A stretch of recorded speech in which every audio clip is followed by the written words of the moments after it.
The ideal scenario is to see price reacting to the upper limit of the fair value gap, meaning piercing it and closing above it. That's one way of knowing that price is respecting the fair value gap. Another valid way is to observe the same type of reaction at the consequent encroachment. Price will pierce the midpoint of the fair value gap and close above it, quite often testing the consequent encroachment again right after it, although that is certainly not a requirement. In this other illustration, you can see the bearish version of the fair value gap reversal. The principle is the same, of course, but everything is flipped upside down. As it is the case with other types of support and resistance, price can disrespect the fair value gap and test it on the other side. In ICT terms, this is called a fair value gap inversion. Here on the left, you can see a hypothetical example of the bullish fair value gap inversion leading to a bearish movement, and on the right, you can see a bearish fair value gap inversion leading to a bullish movement. Once again, this is exactly like the old switch and test of various kinds of support and resistance lines.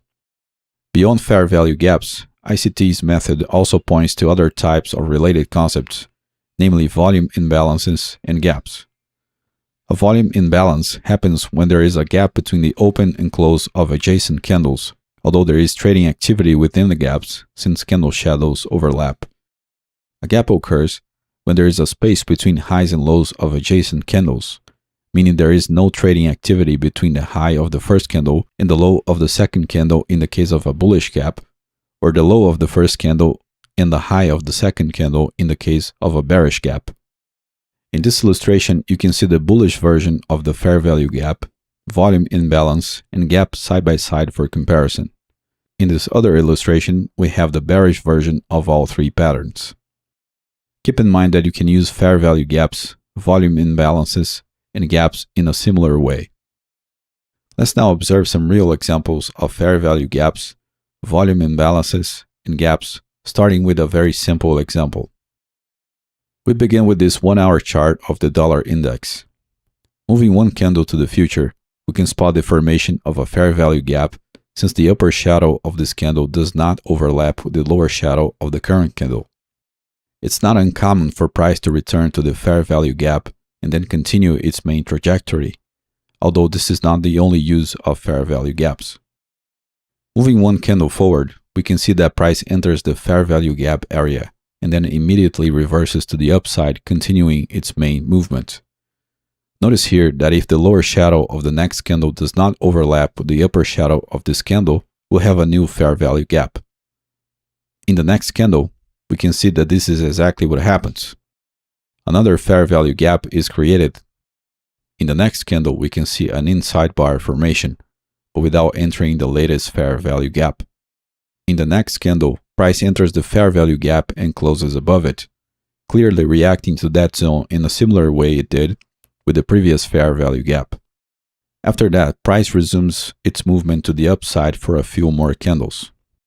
If we move one more candle to the future, we'll observe the formation of a gap as you can see in this chart.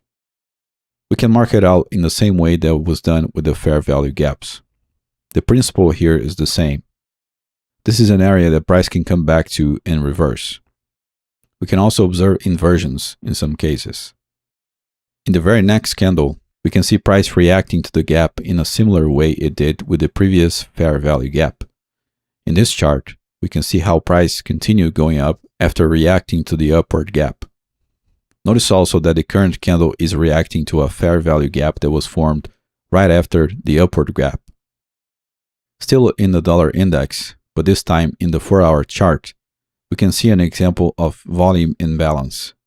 Notice there is a gap between the close of the previous candle and the open of the current candle, but there is also trading activity between the gap, which makes this a volume imbalance. In the next few candles, we can see how the volume imbalance can hold price, and eventually the market starts to rise from there. Another important idea in the ICT method is called order block. There are a couple of different ways of using order blocks. Let's divide these two ways into large body candles, which are often referred to as high probability order blocks, and small body candles with more prominent shadows, which are often referred to as low probability order blocks. Let's explore the high probability order block first. The bullish variation of an order block is formed by the large bottom